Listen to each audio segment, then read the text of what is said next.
राजवीर जी और मैडम रेणु जी। देखो मैं आपसे मैं मिलना ही चाहता था। कौन सी कक्षा परीक्षा दे रहे हो? 10वीं। तो देखो, एक तो आप भाग्यशाली हो कि इस समय आपको इतने अच्छे तो प्रधानाचार्य जी मिली हैं और इतने अच्छे पढ़ाने वाले गुरुजी और आपकी हमारी मैडम हैं, शिक्षिका बहन है, वो भी। मैं कुछ बातें आपसे करूंगा।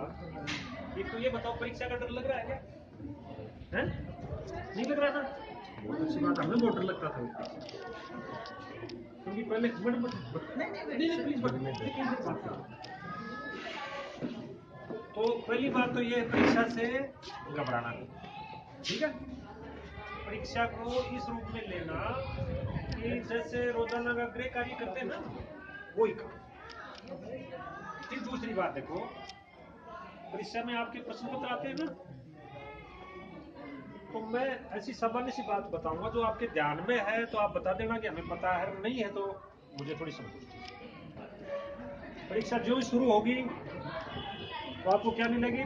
शुरू होने से पहले उत्तर पुस्तिका मिलेगी ना, तो उसकी सब प्रविष्टियां आपको करते तो हाँ पूरी, लेकिन सुंदर सुंदर अक्षरों में, अंकों में सब। अपने जो रोल नंबर है, नामांक, अब बच्चे होशियार बच्चों को मैंने देखा है और मेरे पास कॉपियां भी आई हैं, और दिमाग खराब हो जाता था मेरा। किस बात से?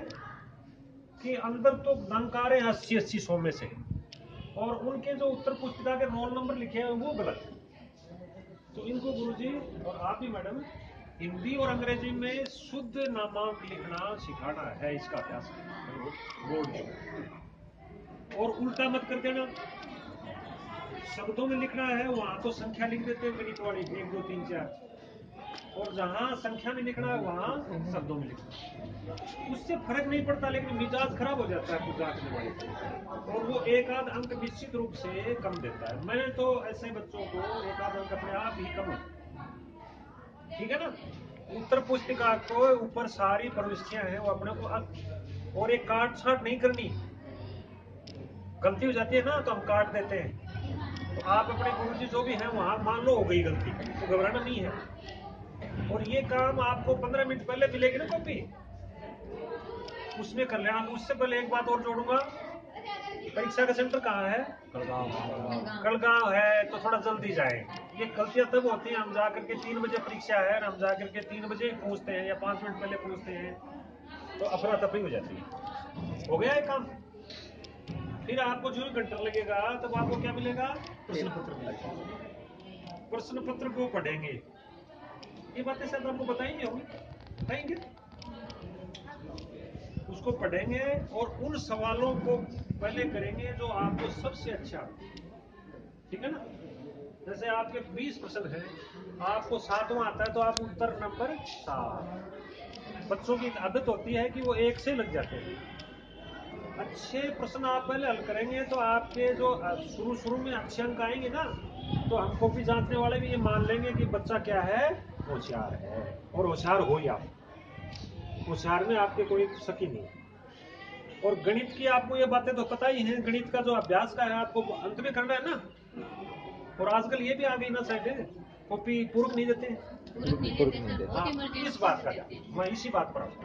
बच्चे क्या करते हैं कि जिस अब गणित और इसको छोड़ करके, और गणित में भी ध्यान रखेंगे आप, गणित में आप पन्ने खराब करते जाएंगे ना तो फिर आपकी उत्तर पुस्तिका है वो छोटी पड़ जाएगी।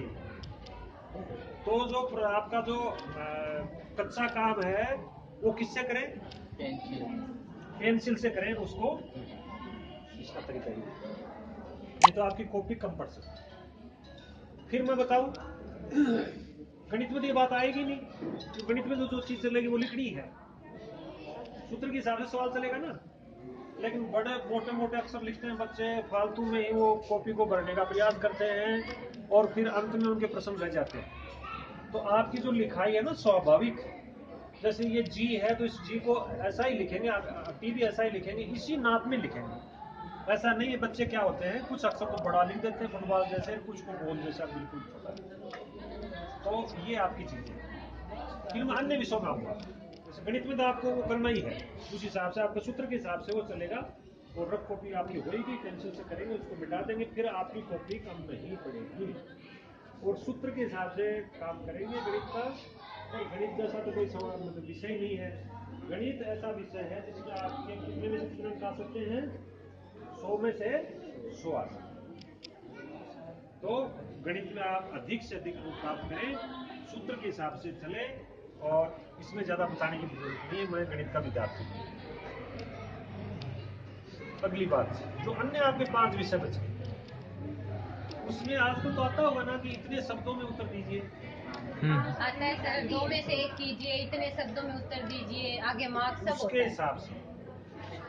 तो इसमें अगर मान लो 20 शब्दों में उत्तर दीजिए, तो 20 की आप चाहे 22, 23, 25 लिख दो, लेकिन ऐसा नहीं हो कि जो सवाल आपको अच्छा आता है उसमें तो आप 50 में लिख दो, और जो सवाल ठीक आपको अच्छी तरह से नहीं है उसको आप 10 अंकों में लिख दो, वहां नंबर कटेंगे।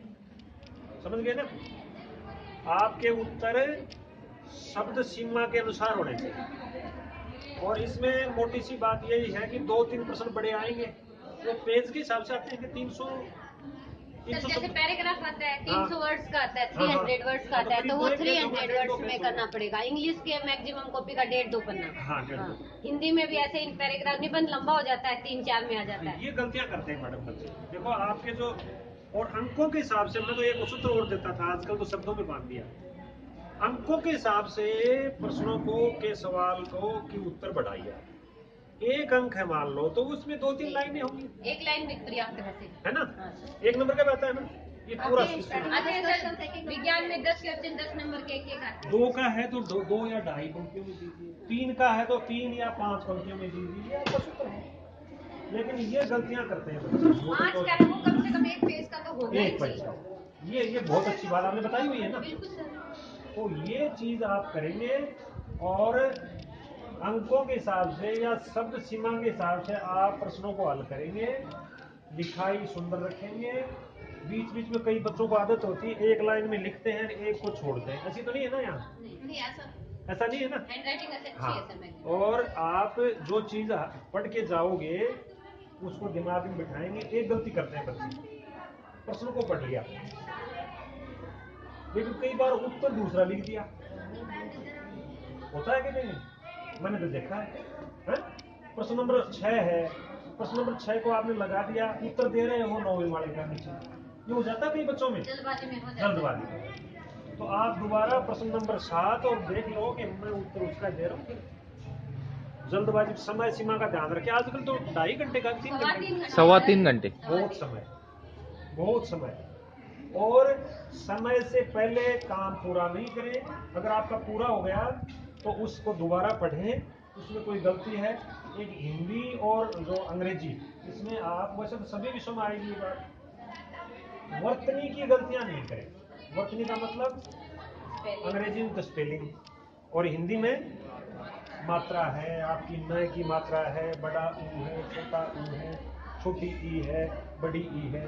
शब्दों का के बीच में वो जो थोड़ी एक शब्द के बीच में इतना जगह छोड़ दी, दूसरे में और छोड़ दी, तो इसमें ये बहुत ज्यादा फर्क पड़ता है। आपको सब चीजें आती हैं, लेकिन ये मैंने जिन चीजों की अपने चर्चा करी ना, उन चीजों का आप ध्यान रखेंगे तो कम से कम आपके 10% अंक। इन चीजों का आप ध्यान रखेंगे तो कम से कम आपके 10%। अरे एक बात थोड़ी सी चर्चा कर लूंगा मैं अंग्रेजी की। अंग्रेजी का विद्यार्थी रहा हूं मैं, शिक्षक हूँ। अंग्रेजी से तो सरल कोई भाषा ही। हिंदी में हमारी जो वर्णमाला है वो ज्यादा है, ज्यादा अक्षर, कितने अक्षर होते हैं ध्यान है क्या? अंग्रेजी में कितने होते हैं? 26 ही होते हैं। अंग्रेजी में आमतौर बच्चे क्या है, मन में आए वहां तो कैपिटल लेटर लिख दिया, और मन में आए वहां अपने। मैं कोई विषय का ज्ञान नहीं दे रहा हूँ आपको, केवल उन्हीं चीजों की चर्चा कर रहा हूँ जिन चीजों के बारे में बात करके अपने अंकों का प्रतिशत बढ़ा सकते हैं। वाक्य की शुरुआत, सेंटेंस की शुरुआत करोगे तो कौन से अक्षर से करोगे? वाक्य का समापन करोगे तो किससे करोगे? एंड कर रहे हो तो कौन सा लगा रहे हो? फुल स्टॉप से करोगे। बोल कैसे कम रहे हो, क्या बात है? इन चीजों का ध्यान रखें। और फिर बाद में तो पढ़ाने वाली बात